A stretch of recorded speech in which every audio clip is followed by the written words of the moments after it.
Okay, class, here we are again. Um, we're going to record about an hour and 20 minutes worth of lectures, and those will be in lieu of class on Thursday. I hope that you have been reading on the STEAM System Survey Guide I emailed to you the other day, especially that chapter 4 is excellent material for our study of STEAM systems. Okay, so we're going to pick up here. I'm not sure this is 100% the correct point, but I think it'll work. So under stack loss evaluation, we're about to finish up this topic. Measurements required to determine stack loss would be flue gas exit temperature. We need to know the thermal component of the flue gas that we're throwing away. The combustion zone exit oxygen content, which indicates the amount of excess air that we brought into the combustion system.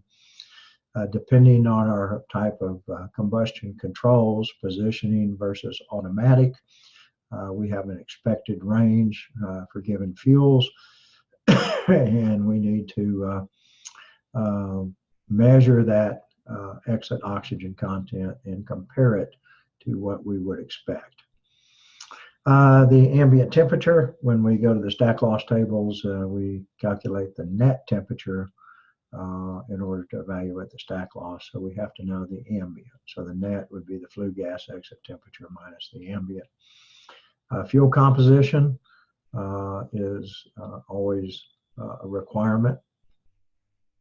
And flue gas combustibles concentration. How much of the fuel did we not burn? That could be represented by the carbon monoxide, the CO concentration.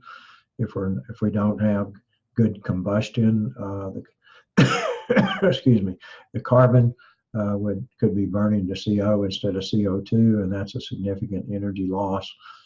CO is still a low-grade fuel that can continue up the stack. Also, unburned hydrocarbons, unburned hydrogen, anything like that would be indicative of a loss. So stack loss tables are probably typical or some sort of a calculator we use to determine stack loss. You can go back and do the detailed thermodynamic calculations, but most of the time there's an easier way to determine it. Okay, I think maybe we looked at this table. This is one of the many stack loss tables that are included in the slides. This one would be for natural gas. And we see the flue gas oxygen content over here and the net stack temperature, which would be the flue gas temperature minus ambient temperature in the columns. And we simply read the stack loss based on those two parameters. So that's pretty simple. And then we have a table for number 2, fuel oil, which is basically diesel without the additives. Number 6, fuel oil, very viscous, thick oil. There's a low sulfur version, which would be more expensive than the higher sulfur version. The more sulfur, the more you have to deal with, the cheaper the fuel typically. There's typical Eastern coal. And there's typical Western coal. The Eastern would be probably bituminous. And the Western coal tends to have more ash and maybe a slightly lower BTU content. But anyway, sometimes a lot of utilities will blend the Eastern and Western coals to reduce the sulfur emissions. The Western coal typically doesn't have a lot of sulfur. And then there's green wood, which is on the order of 50% moisture, which is why the stack loss numbers are so high. Okay, our summary combustion management slide. There we had 2 general combustion management principles.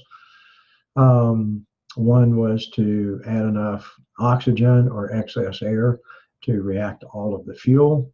And the second one is to not add any more excess air than you absolutely have to burn all the fuel. And I guess a third one, or a corollary, would be to monitor your combustibles to identify problems. We talked previously a little bit about the measurement of oxygen content of the boiler exhaust gas. Automatic systems do this continuously. Cheaper positioning systems require some sort of a handheld device to be brought in to periodically check it. Oxygen control oxygen content within minimum maximum range. So that depends on the type of control system we have to stay within the appropriate range. And a third would be, point would be to challenge the control range. Operators and people that run steam systems sometimes become lethargic and fall into a habit of and not really challenging that maybe they could do better in terms of efficiency than they are typically doing. So that would be the combustibles measurement. Burner repair, you need to make sure your burners are in good operating condition. Control upgrade, you got positioning, you could go to an automatic system, and combustion tuning to keep that excess air as low as possible. Okay, this is, we have our example boiler, and we've seen all these numbers before, but you can look it up, look over those. O2 content 7, CO is nothing. We're burning the fuel, flue gas temperature 450, intake air ambient temperature 70, and the fuel temperature 70. So that makes the net flue gas temperature 380. So we'll identify what the stack loss is on this table. So if we come in at our 7% oxygen and come across to a net stack temperature of 380, we see that the stack loss is 21.2%. That means 21.2% of the energy incoming in the fuel is lost up the stack. And that's a pretty hefty loss. I mean, that's a lot of dollars per year on a big system. Okay, so now this is the same slide as before, but we put the stack loss at the bottom, 21.2, which makes the combustion efficiency 100 minus 21.2, or 78.8%. And this is the stack loss calculator in the old version of PSAT, which unfortunately you do not have access to. But you put in these parameters, and you put in the 450 and for the flue gas temperature, the 70 for ambient, 7% oxygen, and it automatically calculates a stack loss. And it's 21.3. It was slightly different than the other one, but it's essentially the same thing. And you can look how that would change for different fuels. Okay, so a summary of indirect boiler efficiency is basically 100% minus all of the summation of the losses. And so the ones we have talked about here are primarily stack, blowdown, and shell. You can include a miscellaneous loss category if you wish. And so the numbers that we generated in this discussion in these slides would be 100% minus 21.2 for the stack, minus 0.9 for the blowdown, minus 0.5 for the shell, gives an indirect efficiency of 77.4%. And the direct efficiency evaluation is 77.1. The real difference between them is that the direct efficiency evaluation includes all of the losses. And in the indirect, we listed 4, but only really quantified 3. And so the boiler efficiency turns out to be a little bit higher. That would not be unexpected, considering how these two efficiencies were calculated. Okay, let's look at an example of stack losses. So here's our boiler. We're going to assume $10 a million natural gas, which is quite high by today's standards. I'm seeing between $3 and $4 often, maybe as high as 5 or 6. Anyway, there's our steam pressure 400. Our temperature is 700. We are superheated. Ambient air is 70, and current combustion efficiency is 78.8. That just takes into consideration the stack loss. Boiler capacity, 120,000 pounds mass per hour. and we're operating at 100,000. So this boiler is pretty heavily loaded. We show feed water inlet into the drum, steam exiting at 700. Our exhaust gases are exiting at 450, and the flue gas oxygen content is 7%. And our basic starting fuel cost is $13 million per year. Okay, so what would you look at, young engineers? Well, what do you think? I think we've got a pretty high exhaust gas temperature, and I think we've got a pretty high flue gas oxygen content. So that's probably the first two things that I would look at. And there they pop up on the slides and turn color. That's nice. And so we're going to look at the exhaust gas temperature first, I guess.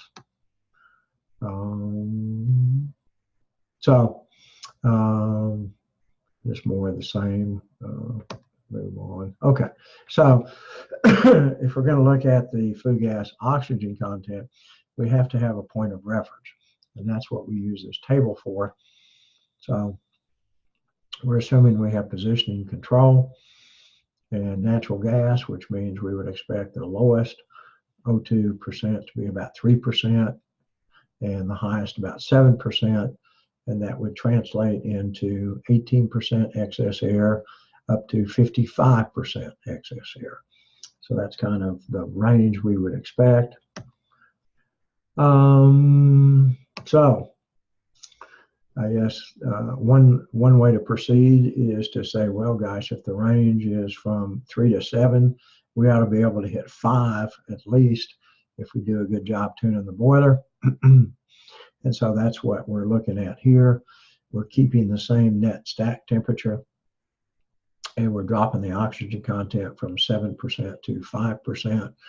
That means the stack loss declines from 21.2 to 19.9%.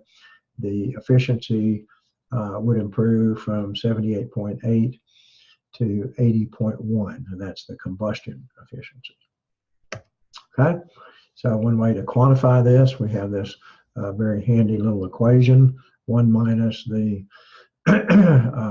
starting efficiency divided by the final adjusted efficiency. That quantity times the initial operating cost of the boiler will estimate your savings.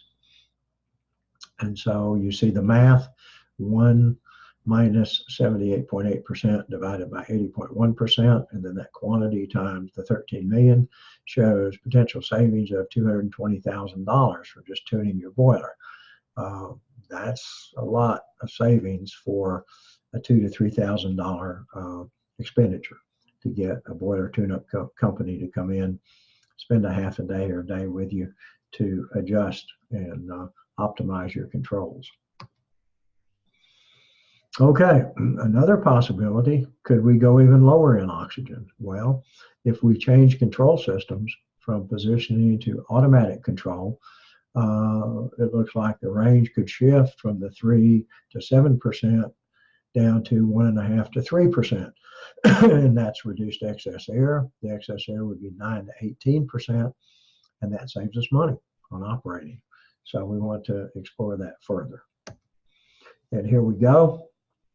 So now we are looking at the same net stack temperature, 380, but now instead of the 5%, we got down to 5% by tuning. Now we're going to replace the control system. We're going to project going down to 3%, which would reduce the stack loss to 18.8% from 19.9%. That's 1.1% improvement in boiler efficiency. And the combustion efficiency goes from 80.1% to 81.2%. We go back to our savings equation, and we simply adjust the numbers. Now it's 1 minus 80.1 divided by 81.2, that quantity times. And you notice we've dropped from 13 million to 12,780,000. We've assumed that tuning was so good that that was accomplished, and so our base operating cost dropped to $12,780,000 for this calculation. That makes our potential savings $166,000, which is still a very good savings based on probably a $75,000 to $100,000 project.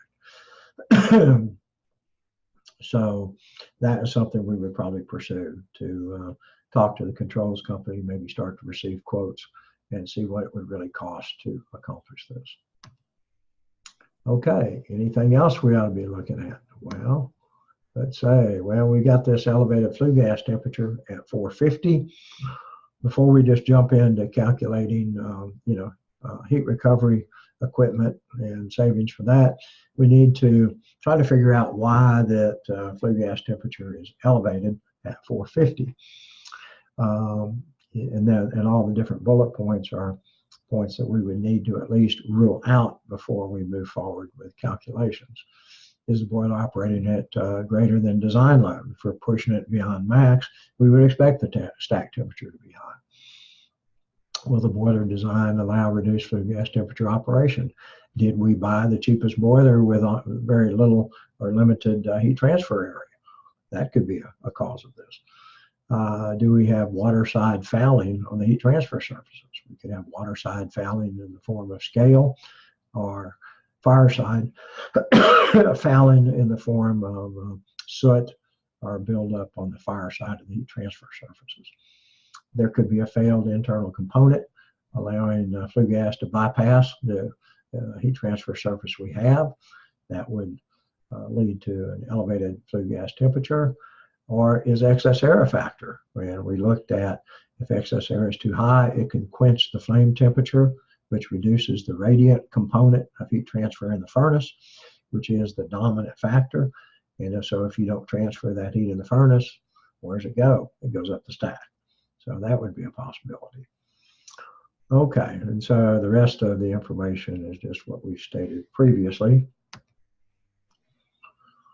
Okay, so basically we look at everything, and what we come back to is we just don't have any heat recovery equipment to reduce that stack temperature.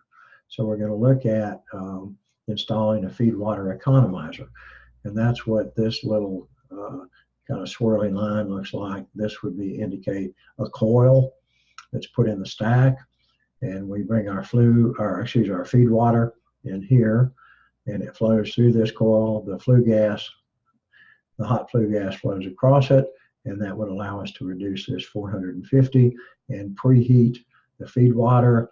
The typical numbers 35 to 40 degrees, which backs off on the amount of gas we have to spend in the boiler because the water coming in is already hotter. So we see over here a note, boiler was originally equipped with a feed water economizer that was taken out of service. So we want to investigate this. Okay, so that's pretty much, okay, so we're projecting here that the flue gas temperature leaving the economizer would be about 300 degrees. So we would drop 150 degrees. So that should help our boiler efficiency. What do we say? Well, I don't know. We'll just do the numbers and see how it turns out. So on the stack loss table, we can still use that. We're going to base this on 5% oxygen. We're not sure if the automatic control system will be purchased. So we're going to back up to the 5% oxygen. And so we'll work on this line. So what will happen is the net stack temperature, instead of 450 minus 70, we'll have 300 minus 70, which is 230. So our stack loss will drop from 19.9 down to 15.8. So what is that? 4.1%, I believe. That's correct. And so our combustion efficiency would improve from 80.1 to 84.2. That's a significant improvement in efficiency. Going back to the savings calculation, again, we ratio the starting to the final efficiency, combustion efficiency on the boiler, subtract that from 1. This is our initial boiler operating cost, and that comes at $615,000 a year, which is a chunk of change. So that would be something we'd probably be very interested in. A swag at a cost is maybe $400,000. It could be a little higher, a little lower. That's where the contractors come in. They give you the exact price, what they're willing to do it for. Okay, so our stack loss reduction summary would be to measure, record, and compare flue gas exit temperature and other intermediate temperatures, flue gas oxygen content, boiler load, ambient temperature, and flue gas combustible content. So we need to keep track of those over time and see if they change. Presumably when the boiler was new, early in its life, those things were optimized and set up properly. There's no guarantee of that, but that's a fairly common assumption. Reduce flue gas exit temperature. We can look for failed components, baffles. We can do cleaning on the fire side, soot blowers, or go in and manually clean with the boiler down. Maintain the water side. It's, keep the scale from building up on the water side components. Install heat recovery components, feed water economizer, and it could even look at a condensing economizer or a combustion air preheater. Those are our very valid pieces of equipment that can have good paybacks. We can reduce excess air by tuning the boiler combustion process, install automatic combustion control system, and just challenge the normal everyday run-of-the-mill considerations.